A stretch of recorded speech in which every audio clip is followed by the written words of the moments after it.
दिलवा से निमन ई देवरवा हमके फील देले। तो भाई लोग आप लोग को इस वीडियो में विकास राव के गाना सुनने को मिला होगा, जो कि यूट्यूब पर आते ही तहलका मचा दिया यह सॉन्ग। तो भाई लोग मैं बता दूं कि इस गाने पर 80% चांस है कि कॉपीराइट स्ट्राइक आ जाएगा। तो भाई लोग आप लोग को पता होगा कि जय भीम बोलो सॉन्ग को यूट्यूब से डिलीट किया गया था, तो उसी गाने पर विकास राव ने इस गाने को गाए हैं। तो इस गाने को भी डिलीट किया जा सकता है। तो इस वीडियो में लास्ट तक बने रहें और मेरे चैनल को सब्सक्राइब कर दें।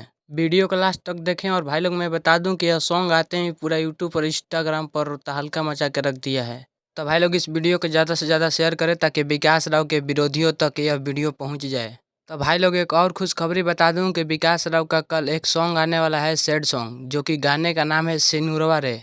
यह गाना आते ही पूरा इंस्टाग्राम और फेसबुक को हैक कर देगा। तो भाई लोग विकास राव का back to back blast blast song आने वाला है आप लोगों के बीच। तो भाई लोग इस वीडियो में इतना ही। पूरा जानकारी मिलते ही आप लोगों के पास वीडियो बनाकर बताएंगे हम। मिलते हैं अगले वीडियो में। जय भीम, जय भारत, नमो बुद्धाय।